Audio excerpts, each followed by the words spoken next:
In section 8.6, I will explain two-dimensional arrays. A one-dimensional array stores a list of elements. This is one-dimensional array.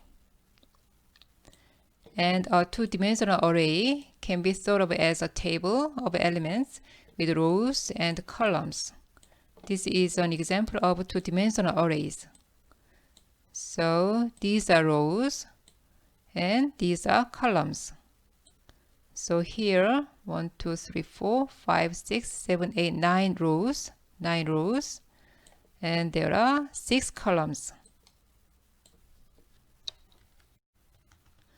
To be precise, in Java, a two-dimensional array is an array of arrays. A two-dimensional array is declared by specifying the size of each dimension separately, like this. Here int, and you must write two brackets, and this is the name of the two-dimensional array, and you int, and you need two dimensions, like this. The first one is number of rows, and the second one is number of columns. An array element is referenced using two index values.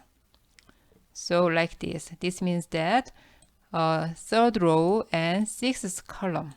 Okay, so the value in this position will be assigned to value. The array stored in one row can be specified using one index. I'll show this one. Here, if you write table, then table is this type. Table is this type. It is to the array of integers of array of integer arrays. And table 3, this is array of integers. So table 3, we can think this is an array type. And table 1, 4, that is integer data. So as you see here, this is table. And this is this type, int, bracket, this type. And table 3 means this row. So this is just one array, one-dimensional array, so this type. And this one, table 1, 4, this means the value in this cell. So the data type of this is integer, like this. Let's see this example. Here, two-dimensional array A is created with 4 rows and 6 columns. Then in the memory, this table will be created. 4 rows and 6 columns. And then we print out A.length and A0.length, A1.length, 2.length, and 3.length. Then A.length is the number of rows. The number of rows will be A.length. So 4 is printed out. And length of A0 is, this is A0. So the length is 6. Likewise, lengths of A1, A2, A3 are all lengths of this array. And this one-dimensional array. So they are all 6 is the answer. This shows how to initialize two-dimensional array. So you must write two brackets to indicate two-dimensional array, and this is the name of the array. And then you need brace like this brace, and then inside the brace you must write one-dimensional array like this. Then this will be the first row of two-dimensional array, and this is the second row of the two-dimensional array A, and this is the third row here, like this. Then in memory, we can have this kind of table. then this code is printing out this two-dimensional array. So at first, as you see here, int row is 0, start from 0, and it goes up to a dot length. A dot length is the number of rows. So 3 will be placed here. So row becomes 0, 1, and 2. And inside this for loop, this part, COL starts from 0 and it goes up to here. A0 dot length, A1 dot length, A2 dot length are all 5 because it means the number of columns. There are 5 columns here, so 5 will be placed here. So if you run this code, then the two-dimensional array of A will be printed out. This code shows how to print one specific row. This is a two-dimensional array A. It is 4 rows and 6 columns. So 4 times 6, two-dimensional array. And here, call COL is starts from 0 and it goes up to A2 dot length.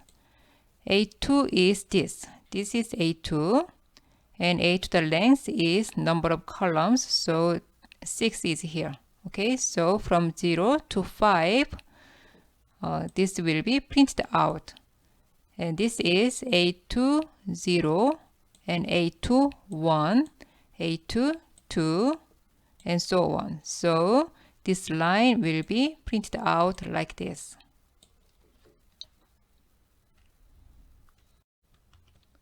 In this example, a multiplication table is created using a two-dimensional array.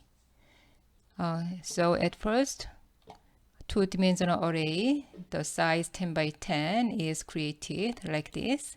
And then here, since array index starts from 0, to make a multiplication, we multiply I plus 1 times j plus 1. And this part is the printing out multiplication table.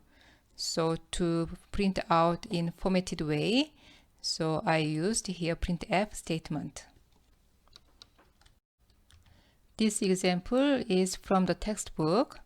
At first, two-dimensional array of size 5 times 10 is created here. And then this code fill the table, the two-dimensional array using this formula.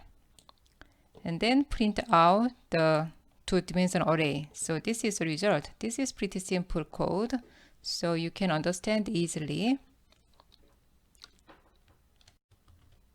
There is a multi-dimensional arrays. An array can have many dimensions if it has more than one dimension. It is called multi-dimensional array. Each dimension subdivides the previous one into the specified number of elements. I'll show this in the next page. Each dimension has its own length constant. Because each dimension is an array of array references, the arrays within one dimension can be of different lengths. These are sometimes called rect arrays. I also show this one. This is a three-dimensional array. You can define three-dimensional array like this. Int, and this means a 3 dimension, and name new int, and you must put 3 dimensions like this. So this is a there are two 3 times 4 two-dimensional arrays. Okay, so there are two like this. There are 3 times 4 two-dimensional arrays like this. This is a three-dimensional arrays. So if you want to access this cell, you can write like this. A0, this is a 0 part, 0 dimension, and then 2, 3, 2, 3 like this. Okay, And this part, this cell will be accessed by A1 and 2, 1 position. Okay, this is a 3-dimensional array. Likewise, you can expand 4-dimensional and 5-dimensional arrays. This is a rect array. You can initialize array like this. So this is 2-dimensional array, right? 2-dimensional array, and then I initialize each row like this. There are 7 data in the first row and 3 data in the second row and 4 and 5 data in each third and fourth row. Then we can think that in the memory, the array looks like this. This is called rect arrays. Okay, so each row has its own length of data. Okay, so if you use this loop, you can print out this rect arrays. So from row is 0 to adder length. Adder length is 4, right? Adder length is 4 because adder length is number of rows. So 4 is here. And then a row dot length will have A0 dot length is 7, right? A0 dot length is 7. A1 dot length is 3. And A2 dot length is 4. And A3 dot length is 5. Okay, so using this loop, you can print out these rect arrays.